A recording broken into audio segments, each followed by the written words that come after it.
Hey y'all, Haley here with How to Haley, and today I'm going to share with you my fall decorations. And yes, I did get these out the very beginning of September, so I was ahead of the game in that regard, but don't tell that to my spring decorations that I just barely put away.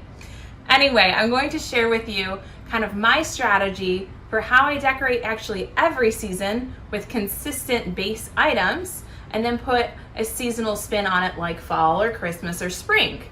And as you can see here, I do a lot of greenery and florals because I like that earthy feel. And it's also really easy to replicate and expand upon as you change or expand your decorations every year. So stick around to the end and I will show you how I make some of these floral arrangements. So let's get into this. The first thing I do when I decorate is I have these consistent base items. So this magnolia wreath from Hobby Lobby lives on this wall every year, but I change out some of the florals on it. Same with this basket that lives on our bookshelf. My diffuser area, which admittedly I almost never run the diffuser down here because I like to keep my cats alive, but it's just a pretty thing now. A lot of these like floral holders, I don't know what you want to call them. And then I change out lanterns. So let's just jump into some of these specifics. Lanterns, we'll go ahead and start with those. This is one of my favorite, easiest things to decorate with. You find a good lantern, usually you can get them on sale at Hobby Lobby. Mine are really old and I probably need to get some new ones. They're chipping quite a bit. But you can fill them with seasonal items. This I have pumpkins, pine cones, cotton, leaves, and this sits on my front porch. You can find some smaller lanterns and just put a couple little items in there. So this just has a pumpkin and some loose leaves from when I was doing floral arrangements and things fell off. Same here. And a couple more pumpkins. So they're not all the same, they just bring in some of that fall vibe and color. Another consistent base that I have is my wreaths, like I mentioned. This is kind of what started it all. This is a really cute R for our last name that a realtor gave us when we bought our house. And I just kind of started to add this little bouquet to it every season. And that's what started this, finding the base and adding something seasonal to it. It's really easy. You make this floral bouquet, and I'll show you that in a minute. And then you just attach it to the back with a little bit of wire. So when you're storing things, you're not having to store a whole wreath or a whole basket or a whole entire arrangement. You're just simply putting the floral bouquet in and reusing this every season. So here is one of the wreaths. This is actually my old magnolia wreath. It's seen better days. And I have this Halloween bouquet on it. I'll take that off. It's attached just by one simple wire. So that you can see what this is. So this is all I'm storing. This is all I have to create, but it helps bring lively elements of the season to pretty ordinary things. And here you can see the back and a couple wires. And I simply just kind of stick it on the side, wire it up, and call it good. Another really easy decoration every season is to have consistent greenery. So these live in my kitchen. And then you just add little floral picks to them. You can buy these pre-made at most craft stores, or you can make them yourself. And just stick that in there. And boom, I'm decorated for fall in my kitchen. That easy. I did the same thing with my little crown here. Just stuck a couple pumpkins and fall florals in there and we're good. Just a really quick note on florals, they are not all made the same. I prefer to get mine from Joann's and Hobby Lobby. They tend to have great prices, and the florals themselves are pretty high quality. They don't look super fake. I mean, they obviously look fake, but they're not like super fake that, yeah. You get what I'm saying if you've seen the arrangements, the array, the variety of fake florals. So Joann's, Hobby Lobby, sometimes Michael's, okay?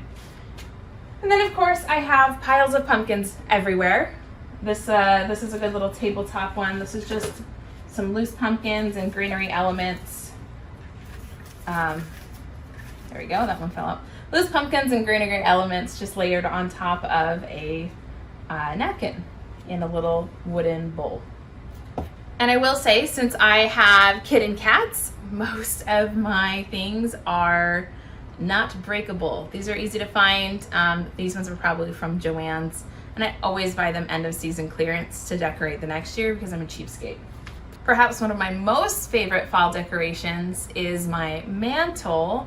I do not have a fireplace, so instead I decorate the top of our piano. I found this gorgeous large leaf garland at 3 French Hens, but I found it on a 70% off end of clearance thing that was kind of just tucked in a corner. So I got it for like 15 or 20 bucks. And then I just layer in sunflowers and pumpkins and little flowers, just enough to just make it full in an explosion of fall. I do the same thing at Christmas time, obviously with Christmas stuff. And without further ado, I'm going to show you how I make this arrangement for this basket. So like I said, most of my bases are how my house is decorated all year round. So then when I'm decorating for seasons, it's easy to plan for, and I don't have to completely rearrange my house when I decorate, except for Christmas. That's a whole different story. But the bases are still there. So this is a basket that I got at Hobby Lobby, I think for $10, and it lives on top of our bookshelf, and I just switch out the bouquet. So let me show you how I made this bouquet. First of all, your supplies. You're going to need some really good wire cutters, some basic floral wire, and a hot glue gun. Then you're gonna have to pick your flower arrangement. So when I'm at the store, and this is how I do it, I pick my focal floral, which will be this today, and then I walk around and find a couple that I feel complement it. So you wanna start off with a trio of your favorites. So I'm going to do these 3. I pick them up and kind of just put them all together like a bridal bouquet, see if I like the look, see what's missing. After you've picked your florals, you need to pick some complementary greenery. So you want some more spruce, looser greenery, that's a good description, and then some good filler greens. These are just little magnolia leaves from Joann's just recently. And then you want to have a couple just small or different fillers to add. So I've got these orange balls, some orangish red mums, and then some pumpkins. Without further ado, let's get into building our flower arrangement. Like I said, you're going to start off with your focal flower and build a trio off of that. You'll need to take your floral wires. You're going to get 2 very long pieces and let's see, center them and wrap them around 2 spots of your main stem.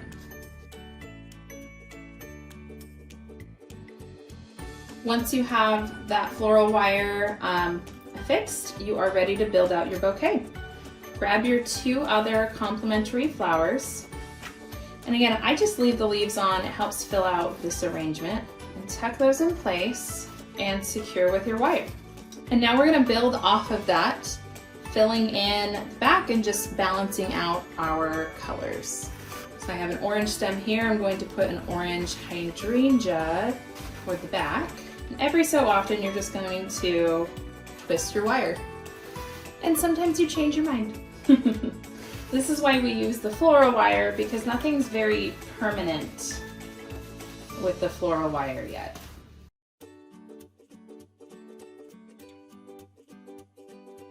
All right, once you're satisfied with the placement of your flowers, now it's time to fill in with your greenery. I'm going to start with these more wispy ones and layer them a little toward the back and also throughout the arrangement. And these I'm kind of just tucking in, and they stay mostly in place that way. Okay, I have just a couple of those in there. I'll fill in the rest at the end. Now I'm going to put my larger base flowers. Again, lining them up mostly along the back of the arrangement, but weaving them through the front in a couple spots just to make sure it doesn't look like, you know, we just set it on top of greenery. This is where you may need a glue gun. And for this one, I'm going to just glue it on the back of my big sunflower.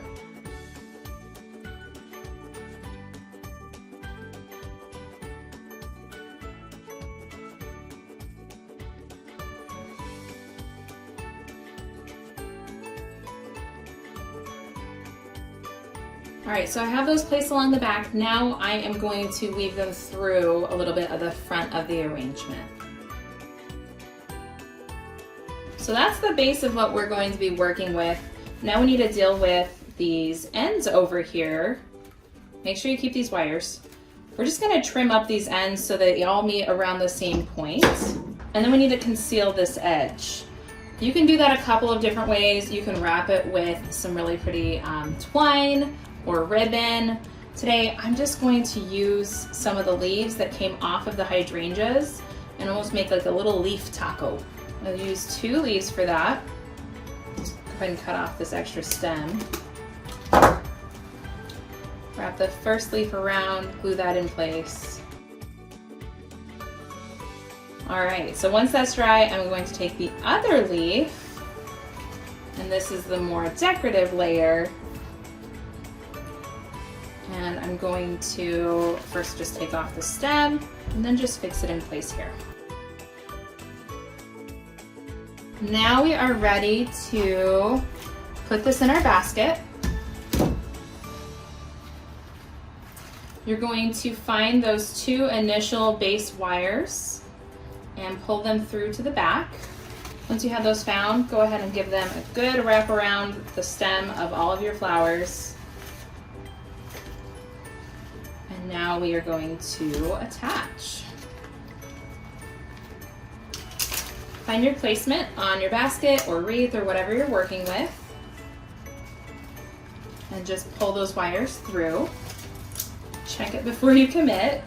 I like that. And then twist them in place. I don't usually cut off the excess. I just wrap it and tuck it into the back of the arrangement. It won't be seen, but it gives you the versatility next year if you want to change what you are affixing it to. Now we're going to go to the front and finish adding in our last few pieces, and then we'll be done. First, I'm just going to refluff my arrangement. And then I'm going to take these extra couple pieces I have of the loose greenery and tuck them in where I want them.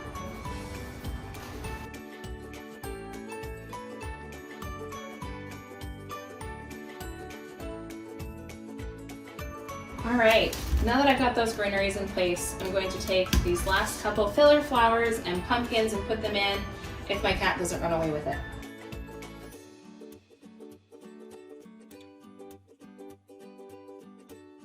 And then these are just little, I think these were just like bags of pumpkins. And I took some of the extra stems from the florals and glued them into the back of the pumpkin to make them their own little pick. These stem cutoffs are my cat's favorite toy. Now, if you've noticed, I'm still working those odd numbers. So 3 large pumpkins, 2 small ones to make 5, 3 mums, 3 sunflowers. You kind of get the gist. 1, 3, 5, 7. You want to stay in odd numbers. It just is an appealing to the eye kind of a trick. And there you have it, a great little bouquet that you can reuse year after year by simply removing these 2 wires. You can put them on anything, on wreaths, on baskets, doors, whatever you'd like. So there you have it, folks. And again, I am so sorry that the angle of that video didn't quite turn out how I'd hoped. I filmed it 3 times and even after test shots still had the same problem. So you get what you get. But if there's anything specific from what I've shown you today that you'd like me to do a more in-depth tutorial on, please comment below and I'd be happy to do that when I set up for Christmas. But there you have it. This is how I decorate for fall. As you can see, it doesn't have to be super complicated or expensive. It's taking everyday elements like a wreath or a basket or what have you, and just adding in those flavors and colors of fall to bring that indoors. Thank you for watching. Be sure to click and subscribe and have a wonderful creative day.